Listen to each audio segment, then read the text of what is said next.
मैं भारतीय जनता पार्टी के गजेंद्र सिंह जी शेखावत साहब को ललकारता हूं। मैं उनसे कहना चाहता हूं कि किसी व्यक्ति के प्रति वो कोई शब्द कहे वो तो सुनने के योग हो सकते हैं, लेकिन किसी जाति के प्रति कोई व्यक्ति कहेगा, खास करके उस स्थिति में जब राजनीतिक से जोड़कर उसको कहा जाए। अशोक गहलोत गलत हो सकता है, मान दिया जा सकता है, पार्टी के आधार पर उनके द्वारा किए कार्य गलत हो सकते हैं, लेकिन मेरी जाति को अगर उन्होंने चोर और लुटेरों की दुकान कही है तो ये बर्दाश्त करने के योग्य है कि ये मनुवादी लोग, ये बड़ी ताकतें, ये हम ओबीसी के लोगों को, एससी के लोगों को, एसटी के लोगों को आज भी गुलाम मानते हैं। अब तो सत्ता उन लोगों के हाथ में है जिनके ना बीवी है, ना बच्चा है, ना जिनको सुबह की चिंता है, ना शाम की चिंता है। देश को जलाने में लगे हुए, देश को धर्म के नाम के ऊपर कुरेदने में लगे हुए। आने वाला समय ये सब सीख रहा है। अब इस देश के अंदर धर्म के नाम के ऊपर होने वाले अत्याचारों को, धर्म के नाम के ऊपर होने वाली राजनीति को सने सने अपनी वापसी घर जाना पड़ेगा। आपने अभी कुछ देर पहले कहा कि जिसकी जितनी संख्या भारी उसकी उतनी हिस्सेदारी। राज्य में आप 12% आरक्षण की मांग कर रहे हैं। राज्य के अंदर मुख्यमंत्री माली समाज से आते हैं, आपकी उनसे लगातार पूरा वार्ता हुई। ये वार्ता कहाँ तक पहुँची? नमस्कार, मैं डॉक्टर महेश वर्मा। पूरे देश के अंदर अस्मिता को लेकर लंबी लड़ाई लड़ी जाती है। दलित हो, आदिवासी हो, वंचित हो, जब तक आपके अंदर खुददारी नहीं है, स्वाभिमान नहीं है, तो आप अपने वजूद को कायम नहीं रख सकते। अभी कुछ दिन पहले प्रदेश के राजस्थान प्रदेश के मुख्यमंत्री अशोक गहलोत साहब पर एक भाजपा के जल मंत्री गजेंद्र सिंह शेखावत ने एक कार्टून को प्रचारित किया और उसमें साफ तौर पर इंगित था कि गहलोत माली समाज से आते हैं और उनको इस तरह से पेश किया गया कि सब्जी की दुकान पर बैठे हैं और उन्हें मानी माली समाज को वो कार्टून के माध्यम से दिखाना चाह रहे हैं कि वो सिर्फ सब्जी ही बेच सकते हैं। उसको लेकर माली समाज के अंदर एक बड़ा सवाल पैदा हुआ। उन्होंने अपनी बयानबाजी की, सड़कों पर उतरे और उसी के तहत आज मेरे साथ अलवर में पप्पू भाई प्रधान जी हैं, जो फूले आरक्षण संघर्ष समिति के राजस्थान के सह संयोजक हैं। उन्हीं से जानते हैं। पप्पू जी, बड़ा सवाल, राज्य के मुख्यमंत्री अशोक गहलोत एक बड़ा नाम है, बड़ा चेहरा है, माली समाज से आते हैं और आप भी महात्मा फूले साहब को आपने पढ़ा है। क्या लगा, क्यों, किस वजह से लेकर आप सड़कों पर आए? सबसे पहले तो मैं आपका बहुत बहुत धन्यवाद ज्ञापित करना चाहता हूं, आपके चैनल का, जिसने ये आवाज़ उठाई। राजस्थान के मुख्यमंत्री अशोक गहलोत जी, बिल्कुल सत्य है कि माली कौम से पैदा हुए हैं, लेकिन ये भी सत्य है कि उस व्यक्ति के द्वारा जो कार्य किए जा रहे हैं वो किसी जाति और धर्म को देखकर नहीं किए जा रहे हैं। 3600 बिरादरी का उस व्यक्ति को नेता माना गया और 2600 बिरादरी के लिए उसने काम किया है। यहाँ तक बात आती है राजस्थान के मुख्यमंत्री की, लेकिन राजस्थान का मुख्यमंत्री सैनी है, माली जाति से पैदा हुआ है, इसलिए ये सत्य है कि वो हमारा परिवार का मेंबर है। हमारा मुख्य रूप से आदिकाल से सब्जी उगाने का, सब्जी बेचने का काम रहा है और इसीलिए हमको लोगों को माली कहा जाता है। माली वो व्यक्ति होता है जो कम धरती में अधिक फसल पैदा करता हो। अभी पिछले दिनों गजेंद्र सिंह जी शेखावत साहब, जो भारत सरकार में केंद्रीय मंत्री हैं, भारतीय जनता पार्टी के बड़े लीडर हैं, उन्होंने एक दुकान के ऊपर एक कार्टून में अशोक गहलोत जी को उस दुकान का मालिक बताया और उस पर लिखा हुआ था कि ये दुकान लूट की दुकान है। सब्जी को उन्होंने कई महिलाओं के साथ उत्पीड़न दिखाया, बैंगन को उन्होंने बेरोजगार दिखाया, नींबू को, इस तरह से उनको सरकार के द्वारा नाकामी बताते हुए अशोक गहलोत जी को ये प्रदर्शित करने की कोशिश की कि माली का बेटा केवल सब्जी बेच सकता है, माली का बेटा राज नहीं चला सकता है। मैं राजस्थान के मुख्यमंत्री की ओर से नहीं, मैं माली समाज का जिम्मेवार व्यक्ति होने के नाते मैं भारतीय जनता पार्टी के गजेंद्र सिंह जी शेखावत साहब को ललकारता हूँ। मैं उनसे कहना चाहता हूँ कि किसी व्यक्ति के प्रति वो कोई शब्द कहे वो तो सुनने के योग हो सकते हैं, लेकिन किसी जाति के प्रति कोई व्यक्ति कहेगा, खास करके उस स्थिति में जब राजनीतिक से जोड़कर उसको कहा जाए। अशोक गहलोत गलत हो सकता है, मान दिया जा सकता है, पार्टी के आधार पर उनके द्वारा किए कार्य गलत हो सकते हैं, लेकिन मेरी जाति को अगर उन्होंने चोर और लुटेरों की दुकान कही है तो ये बर्दाश्त करने के योग्य नहीं है। अलवर जिला सैनी महासभा ने और यहाँ के नौजवानों ने उसी दिन गजेंद्र शेखावत के खिलाफ यहाँ पर प्रदर्शन किया और भारत सरकार से मांग की कि ऐसी छोटी सोच का व्यक्ति जो जाति को किसी व्यक्ति के साथ जोड़े, उस जाति को अपमानित करे, ये कतई बर्दाश्त करने की बात नहीं है।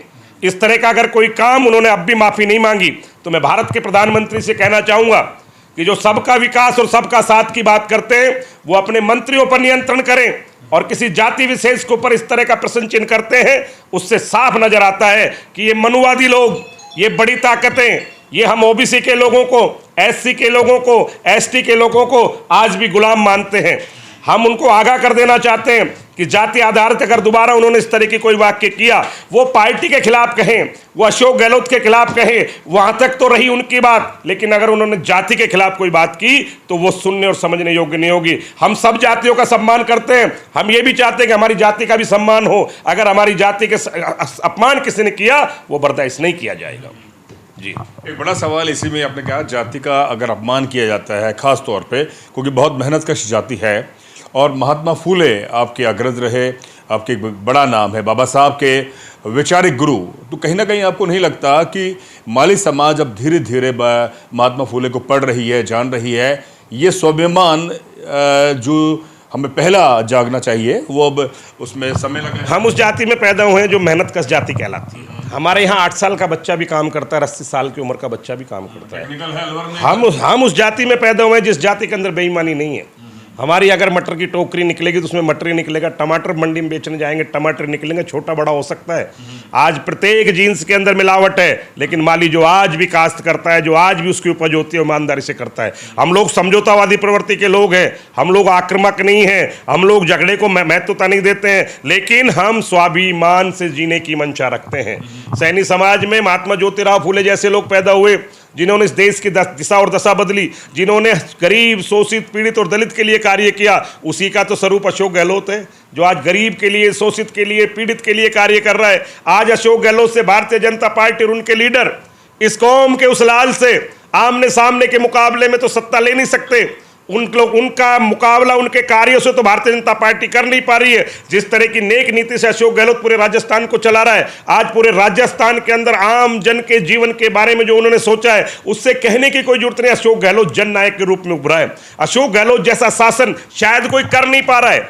हम लोग ये बता देना चाहते हैं कि जो कौम खेत में सब्जी पैदा कर सकती है, वो कौम राज्य भी चला सकती है। अशोक गहलोत जी ने प्रदर्शन कर दिया। 40 साल के राजनीतिक जीवन पे जिस व्यक्ति के ऊपर कोई लांछन नहीं लगा हो, वो मेरी कौम का नौजवान है, वो मेरी कौम का। मुझे फक्र है कि अशोक गहलोत जैसा व्यक्ति मेरी कौम में पैदा हुआ है, और इस बात से भी फक्र है कि उस व्यक्ति ने कभी इस बात के ऊपर कार्य नहीं किया कि ये माली है, छिपी है, कोली है, धोबी है, नाई है, ये खुमार है कि किसी भी जाति का व्यक्ति है। उसने काम किया, गरीब के लिए किया, शोषित के लिए, राजस्थान के विकास के लिए किया। ऐसे व्यक्ति के बारे में अगर कोई शब्द बोलता है तो मुख्यमंत्री के नाते भी मैं विरोध करता हूं, और मेरी जाति के प्रति बोलता है तो मैं उसका घोर निंदा करता हूं। और इस बात को पुनः दोहरा देना चाहता हूं, पूरे प्रदेश में प्रदर्शन होगा। जब तक गजेंद्र सिंह जी माफी नहीं मांगेंगे, तब तक पूरे राजस्थान का सैनी समाज इस कार्य में लगा रहेगा कि उसने हमारी कौम का अपमान किया, जिसका हम बदला लेकर रहेंगे। एक बड़ा सवाल, आपने अस्मिता की बात करी, महात्मा फूले का आपने नाम लिया। उन्होंने आडंबर, पाखंडवाद, ब्राह्मणवाद, मनुवाद, इन तमाम पर सवाल किए कि आपको लगता है कि अब आपके समाज में वो जागृति, मैंने इससे पहले एक सवाल यही किया, जागृति जिस तरह आनी चाहिए, आडंबर के खिलाफ, पाखंड के खिलाफ, मनुवाद के खिलाफ, जिस तरह से लोग कांवड़ लेके जा रहे हैं, लेकिन पढ़ाई लिखाई और दूसरे लोग जो इसको थोप रहे हैं वो विदेशों में जाके पढ़ रहे हैं और आप बड़े बड़े नेता, अभिनेता या सेठ बन रहे हैं। ये सब लोग आप भी जानते हैं, मैं भी जानता हूँ। हम लोग, मैंने अभी आपसे कहा, मेहनतकश लोग हैं, खेती बाड़ी से संबंध रखते हैं, लेकिन हमारी जाति में भी ऐसे मसीहा पैदा हुए जिन्हें महात्मा ज्योतिराव और माता सावित्रीबाई फूले का उन्होंने सामाजिक बदलाव ऐसा किया जिसको आज तक भी किताबें पढ़ती है। मेरा ही तो वो पूर्वज है जिसे कलेक्टर भी नमन करता है, मेरा ही तो वो पूर्वज है जिसके अंदर, संविधान के अंदर जिसका नाम लिया जाता है। लेकिन दुर्भाग्य इस बात का रहा कि जो लोग अग्रिम पंक्ति के थे, उन लोगों ने अपने जाति के लोगों को आगे बढ़ा दिया और मेरे को पीछे छोड़ दिया। ये आप लोग, खास करके मैं उन लोगों का धन्यवाद देना चाहता हूं जो अनुसूचित जाति जनजाति के लोग हैं, जिन्होंने महात्मा ज्योतिराव फूले को पढ़ा और जिन्होंने हमें महात्मा ज्योतिराव फूले को पढ़ाने का प्रयास किया। अब ये कौम जाग गई है, माली अपना हक लेना जानती है। हमको तो अब ही इस बात का जानकारी हुई कि हम भी पूरे राजस्थान में नहीं, हिंदुस्तान में 12% बसते हैं। माली, सैनी, कुशवाहा, साक्य, मौर्य, सुमन, पुष्प, मालाका, डोई, वनमाली, हम 16 तरह के नामों से जाने जाते हैं। हम उस बात पे भी कहना चाहते हैं जिसकी जितनी संख्या बारी राज्य में उसकी उतनी हिस्सेदारी। हम अपनी हिस्सेदारी के साथ लेकर चलेंगे। और हम तो उस व्यक्ति के पूर्वज हैं जिसको बाबा साहब भीमराव अंबेडकर ने भी अपना गुरु माना था। जहां भीमराव अंबेडकर जैसा पैदा हुआ हो और जहां महात्मा ज्योतिराव फूले जैसा पैदा हुआ, आज शोषण भी हो रहा है तो हम ही लोगों का तो हो रहा है। मुझे कहने में कोई संकोच नहीं है, सैनी में और अनुसूचित जाति में कोई ज़्यादा अंतर नहीं है। उनके पूर्वजों ने इस देश की दशा बदली थी, लेकिन जिन लोगों आज भी हमारे लोगों को उन लोगों ने रूढ़िवादिता की ओर धक्का दे रखा है। जो लोग पढ़े लिखे हैं, जो लोग व्यापार पर हावी हो गए, उन लोगों ने हमारे लोगों को केवल और केवल मात्र इस बात के लिए प्रेरित कर रखा है कि धर्म तुम्हारे लिए बनाए और पैसा कमाना हमारे लिए बनाए। आज वर्तमान का समय सावन का महीना है, कावड़ का एक बहुत बड़ा प्रचलन है, देश के अंदर धर्म बड़ा है, धर्म पर ही कई जातियां राज्य कर रही हैं। भारतीय जनता पार्टी तो केवल धर्म के आधार पर ही सत्ता पर आ गई, लेकिन वो भूल गए कि इस देश के अंदर जब आज़ादी का बिगुल बजा था तब इसमें राम भी लड़ा था, रहीम भी लड़ा था, कृष्ण भी लड़ा था, सुदामा भी लड़ा था, तब जाकर देश आज़ाद हुआ। और जब देश आज़ाद हुआ उसके बाद जिन लोगों को देश में राज करना चाहिए था, जिनको देश का चलाने की हुकूमत मिलनी चाहिए थी, कुछ लोगों ने षड्यंत्र से उस हुकूमत को अपने पास ले ली। और आज स्थिति यह है कि धर्म के नाम के ऊपर हम छोटी जातियों को लड़ाया जा रहा है, धर्म के नाम के ऊपर हमारे साथ अत्याचार हो रहा है। और मुझे कहने में कोई संकोच नहीं है, भारतीय जनता पार्टी के जो शीर्ष नेतृत्व के लीडर हैं उनसे तो पूछो कि उनके परिवार में उनके बेटे और बेटियों की शादी कहाँ हुई है, और हुई है तो कभी जिक्र हुआ है क्या? जिक्र क्यों नहीं हुआ? क्योंकि उनको फिक्र नहीं है। फिक्र तो उसे होती है जिसके संतान होती है, जिसके बच्चे होते हैं, जिसके भाई होते हैं, जिसके परिवार होते हैं। अब तो सत्ता उन लोगों के हाथ में है जिनके ना बीवी है, ना बच्चा है, ना जिनको सुबह की चिंता है, ना शाम की चिंता है। देश को जलाने में लगे हुए, देश को धर्म के नाम के ऊपर कुरेदने में लगे हुए। आने वाला समय ये सब सीख रहा है। अब इस देश के अंदर धर्म के नाम के ऊपर होने वाले अत्याचारों को, धर्म के नाम के ऊपर होने वाली राजनीति को सने सने अपनी वापसी घर जाना पड़ेगा। और अब फिर उन लोगों का राज आएगा जो इस देश के सच्चे मालिक हैं। और देश का सच्चा मालिक है इस देश का शूद्र, इस देश का गरीब, इस देश का पिछड़ा, इस देश का आदिवासी, इस देश का ओबीसी जो है वो इस देश का असली मालिक है। और जब तक उनके हाथ में सत्ता नहीं आएगी तब तक इस देश का उद्धार नहीं हो पाएगा। 12 दिन आपने भरतपुर में एक 12% आरक्षण के लिए आपने पूरा आरक्षण किया, आंदोलन किया। आपने अभी कुछ देर पहले कहा कि जिसकी जितनी संख्या भारी उसकी उतनी हिस्सेदारी। राज्य में आप 12% आरक्षण की मांग कर रहे हैं। राज्य के अंदर मुख्यमंत्री माली समाज से आते हैं, आपकी उनसे लगातार पूरा वार्ता हुई। ये वार्ता कहाँ तक पहुंची, क्या कोई आश्वासन मिला? राजस्थान के मुख्यमंत्री आदरणीय अशोक गहलोत जी बहुत समझदार, जिम्मेवार व्यक्ति हैं। वो सब चीज़ों को कानूनी दृष्टिकोण में लेके काम करते हैं। सैनिक समाज ने भी ये चाहा कि वो जाति पिछड़ रही है, और जब कोई जाति पिछड़ जाती है तो सरकार का ये एक कानून है, एक नियम है कि उसको आरक्षित जगह पर ले जाकर उसे उसका उतना हक दिया जाता है जिससे वो जीवन यापन सामान्य जी सके। हमें लगा कि हमारी जाति पिछड़ गई। हमने 11 सूत्री मांग का एक कार्यक्रम रखा जिसमें आदरणीय मुख्यमंत्री महोदय ने सैनिक समाज को उतना दिया जो 75 साल में कभी नहीं मिला। आदरणीय मुख्यमंत्री जी ने हमें महात्मा ज्योतिराव फुले बोर्ड गठित करके हमारी जाति को, गरीब और शोषित पीढ़ी को जीवन जीने का अधिकार दिया। उन्हें शिक्षा में उनको एक रिजर्वेशन का रूप दिया जिससे बोर्ड के माध्यम से गरीब और शोषित पीड़ितों को भी लाभ मिले। उन्होंने महात्मा ज्योतिराव फुले की जयंती के ऊपर सार्वजनिक अवकाश घोषित किया जिससे हमारे उस पूर्वज का गुणगान हम कर सकें। माता सावित्रीबाई फुले के नाम से उन्होंने लाइब्रेरी खोली, छात्रावास खोली, जिससे हम माता सावित्रीबाई को पढ़ सकें और उनके द्वारा दिखाए गए मार्ग पर चलकर उनका तो गुणगान करें और उस कौम में भी हम आने वाले समय में महिलाओं का शिक्षा का प्रसार करें। साथ ही उन्होंने हमें महात्मा ज्योतिराव फुले और माता सावित्रीबाई फुले को भारत सरकार भारत रत्न दे, उस बात की चिट्ठी भारत सरकार को लिखी। ऐसे अनेकों काम आदरणीय मुख्यमंत्री जी ने किया है। और वो इसलिए नहीं कि हम माली हैं, क्योंकि उन्होंने सभी जाति के लिए किए। उन्होंने जाट के लिए, कुमार के लिए, नाई के लिए, धोबी के लिए, ब्राह्मण के लिए, गुजर के लिए, सब के लिए उन्होंने एक जातिगत बोर्ड बनाए। और बोर्ड इसलिए बनाए उस जाति का कमजोर, उस जाति का गरीब जो पढ़ना चाहता है लेकिन उसके पिता उसे पढ़ा नहीं पाते हैं, उस बोर्ड के माध्यम से उसको शिक्षा मिले, उसको सहायता मिले। इसी तरह से उन्होंने अन्य जातियों को भी ये बोर्ड बना कर दिए। रही 12% के आरक्षण की बात, आरक्षण की मांग हमारी बराबर है। इसलिए नहीं मानते कि राजस्थान का मुख्यमंत्री माली है, इसलिए भी नहीं मानते कि वो हमारी कौम से पैदा हुआ है, इसलिए मांगते हैं कि ये संविधान का अधिकार है हमारा। जो जाति पिछड़ गई है उसे जीवन जीने का समान अधिकार, जीवन जीने का चलाने वाली सरकार का मुखिया उस पर व्यवस्था करे। ये हमारा सौभाग्य है कि हमारा राजस्थान का मुख्यमंत्री हमारी जाति से है।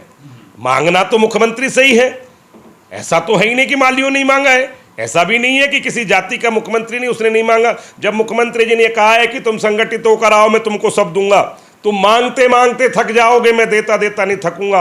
मैं गरीब और शोषित का बेटा हूं, मैं पीड़ित का शोषित बेटा हूं। तो हम भी तो गरीब और शोषित हैं। मुख्यमंत्री जब सब जातियों के बारे में सोच रहे हैं तो निश्चित सैनी समाज के बारे में भी सोचेंगे।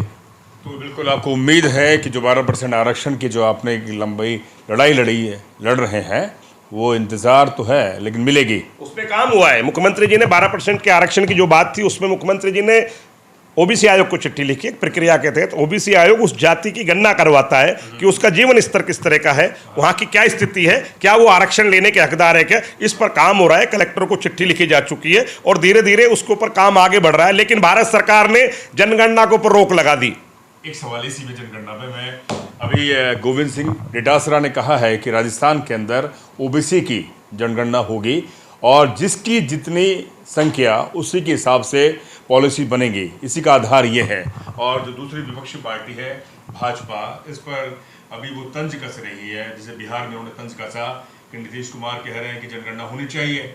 भाई 52% आरक्षण आबादी है लेकिन उसको 27% आरक्षण है। राजस्थान में 27 भी नहीं था जी। आदरणीय, मैं पार्टी दलगत व्यक्ति नहीं हूँ, मैं कौम के लिए काम करता हूँ। ओबीसी मैंने आरक्षण की लड़ाई लड़ी है, मैंने कौम के उत्थान की लड़ाई लड़ी है, मैंने कौम के स्वाभिमान की लड़ाई लड़ी है। मैं तो ये भरोसा जरूर दिलाना चाहता हूँ कि अगर किसी व्यक्ति ने सैनी समाज के बारे में जो पार्टी सोचेगी, हम किसी कांग्रेस और बीजेपी से भी नहीं बंधे हुए हैं, लेकिन हाँ जो हमारे कौम के बारे में विचार करेगी, जो सैनी समाज माली कुशवाहा साक्य मौर्य के बारे में विचार करेगी, हम उसके साथ खड़े होंगे। अशोक गहलोत हमारे आदर्श हैं। अशोक गहलोत हमारी कौम का ही नहीं, राजस्थान का एक नगीना, एक हीरो है जिसके पीछे सब लोग खड़े। ऐसा ईमानदार व्यक्ति कभी कभी राज्य में पैदा होता है। पॉलिटिकल एम्पावरमेंट, सशक्तिकरण। बहुत एक नेता, एक एमएलए, वो मुख्यमंत्री हैं। आबादी बहुत ज़्यादा राजस्थान में, हर जिले के अंदर आपको माली समाज के आबादी मिल जाएगी। ये क्या वजह है कि नेता निकल कर नहीं आ रहे, विधायक नहीं बन पा रहे, सांसद नहीं बन पा रहे?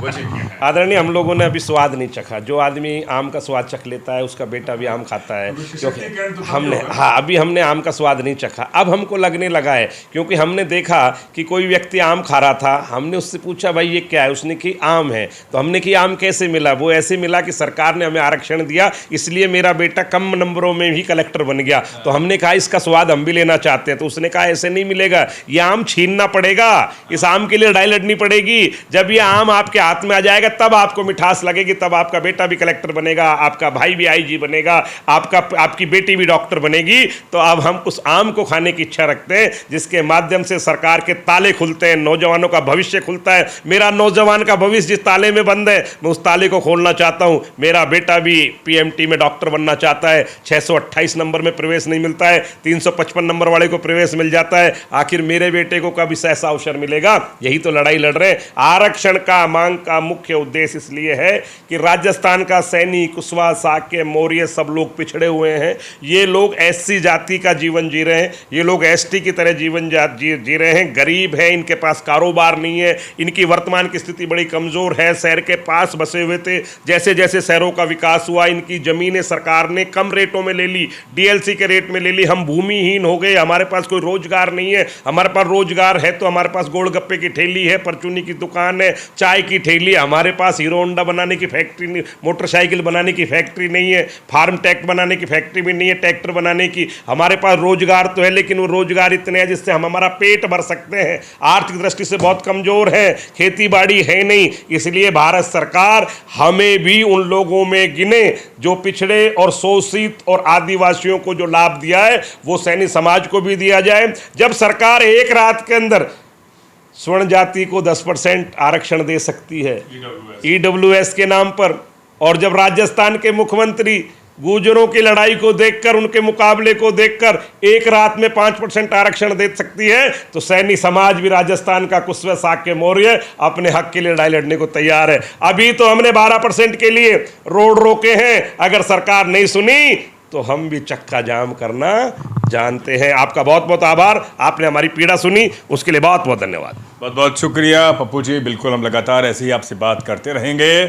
जाति की अस्मिता, जाति की हुंकारिता और स्वाभिमान को लेकर जो पप्पू जी ने बात कही और गहलोत साहब से इनकी मुलाकात हुई है और इनके समाज की चाहता है कि 12% आरक्षण से इनके समाज के अंदर जो प्रतिनिधित्व है वो मिले, क्योंकि ज़मीनी आधार पर जब उनका समाज तरक्की करेगा तो वो ज़मीन पर नज़र आएगा, उनके समाज के कलेक्टर, एसपी, डॉक्टर और नेता बनेंगे। यही मैंने पूछा था, पॉलिटिकल एम्पावरमेंट कब होगा। इन्होंने कहा कि आम का स्वाद हमने चखा नहीं है और वो आम हमें लड़कर तोड़ना होगा। जब हमें हम का स्वाद हम चख पाएंगे और तभी हम इस समाज को और जागृत करेंगे। दीजिए इजाज़त, शुक्रिया, धन्यवाद। थैंक यू, बहुत बहुत धन्यवाद आप। शुक्रिया, धन्यवाद, शुक्रिया।